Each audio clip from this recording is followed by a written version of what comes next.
He had a lot of good in his heart, but when he got in there, that's why his hair turned gray. He realized he really wasn't running anything. Mm-hmm. He was a figurehead, and he was doing the business of the big corporations and everything of America. See, that's why he was in that office, to do their bidding. And when you get in there, you realize that, had he not submitted to some of that, he might have got assassinated. I mean, imagine, he's the first president in history that was talked about and mocked and talked about killing him and all that, and nothing was ever done. Calling his wife a monkey and a man. All that. Yeah, a man with biceps and all that. So what? She worked out. Yeah, she was fit. Right. But he took more abuse than any president ever in history, and it was really against the law to talk about killing the president. They said the FBI would come to your house. They went and got nobody. They would get on TV and talk about it, and nobody said a word. So he was in a hell of a position, but from the Honorable Minister Louis Farrakhan, God put him in that position to allow us to see two things too, and that the tide is turning. And he was just a symbol of that. He couldn't get accomplished what he would like to have accomplished, but that's to let us know that the tide is turning, that the time in history has arrived for us to go back to the top of civilization. And many of us don't even believe that we were at the top of civilization. Will we ever get back there? Oh, absolutely, brother. Because it's in us, it's bred in us. And all we have to do is listen to sound judgment and get a new knowledge. Now, we'll never get there clinging to the same old stuff that made us slaves. Never. How? We can't cling to the things that made us a slave. Before they brought us into slavery, they had a slave breaking process, a slave making process. See? And then that's why they wanted to breed them on the plantation. So they would know nothing about what freedom means. So many of us don't understand the importance of freedom, justice, and equality. We think if I just get with them, get me a nice job, get me a Benz, and give me a nice house, I'm cool. What y'all tripping off, man? I got a nice house, I got money in my pocket, I wear nice suits, I'm good, I'm free. No, you're not. Because we don't control anything.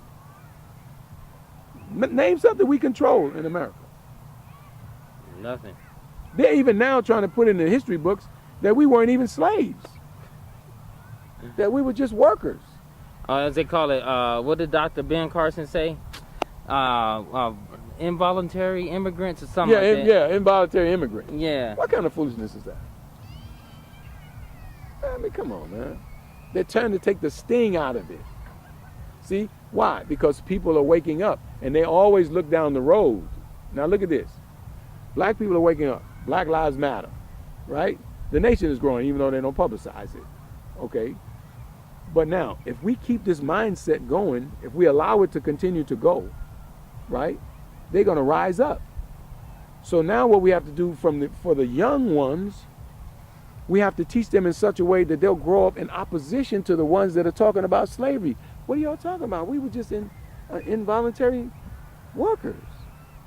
What are y'all talking about slavery? What are y'all? We were never in slavery. See, they change and skew the history.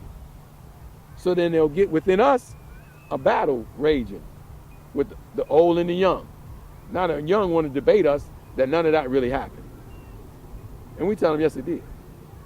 See? When I talk to my children about going to school and people telling you every day you go to school how much they hate you. You know, nigga, go home. You have to pass by that every day. They don't have any sense of that. See? But look at this. I homeschooled my daughter, and one day I got angry with her. I put her in the public school for about 2 weeks. And that was the first nature, and I'm just talking back and forth. And so one day she said, man, you're very intelligent. And you know what? I'm not a racist like my family. Maybe, this is what she proposed to me. Maybe if you met my family and they saw how intelligent you were, they'll change their opinion of black people. Yeah. And so I allowed her, I said, okay, you know, yeah, you think that'll help, you know, because I befriended her and stuff. Like I say, it was platonic, but, you know, she became somebody that I talk to on a regular basis. So she talked me into coming to her house for dinner. Look at this. I go over there, and they're nice. Her mother worked at the college. They're nice as pie, man. Treated me nice. I'm thinking, they don't seem like racist to me. And everything goes beautifully and everything, so I get up and I leave. She tells me the next day at school that the fork I ate with, the glass I drank out of, the plate I ate out of, they threw them away.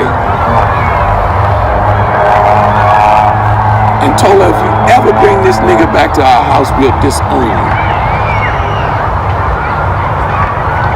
I experienced this myself. Yeah. And then I saw her mother at the campus. She didn't know her daughter had told me. She, oh, hi, how are you? Like she was my best friend. And she just threw away the utensils that I used. I was supposed to be so nasty and so despicable that they couldn't even keep that silver. So what did you say to the mom? And did you walk past her? I didn't say a word. I spoke to her. Oh, how you doing? You know. I just went like that, you know. But she didn't know that her daughter had told me what they did, because they swore her to silence, but she told me anyway. Yeah. And then our basketball coach told her, because I guess the parents told the coach, this guy's talking to me, my daughter, and the basketball coach and the football coach put her in a meeting and told her if she don't stop talking to me, they will fire her. And she literally would not even say how you doing to me now. And I wasn't trying to, get with her or nothing like that. I'm from New York. I didn't even deal with her. But they told her she couldn't even talk to me. Yeah. To show you how racist they are. Now, one of them is my coach, grinning in my face every day. It takes me back to when I was reading the autobiography of Malcolm X. He said this, and I'll never forget it. He said, no matter how nice white people are to you, quote unquote, they will never see you. They see themselves. I believe that. Never. I believe that. With all my heart, I believe that. That's going back to that word I was talking about. Tolerance. They've taught them you have to tolerate them. See? Tolerate them. Be nice. How are you? See? They're tolerating you. They're not accepting you. They're just tolerating you. And so when she brought me there, that's too far. We'll tolerate him. I'll speak to him at the campus. I'll be nice, do all the niceties at the campus. But don't bring him in and use our utensils, man. He's despicable. That's why I never let them in my home. See? But that taught me a lesson. Yeah. Because I even said to her, I said, what, my dad's the same way. If he knew I was talking to you, he'd be really angry. But that goes back to tolerance. They're not accepting us at all.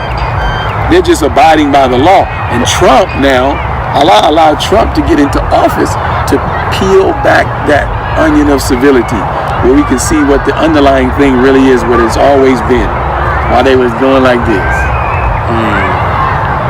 But in their heart, they still hate us.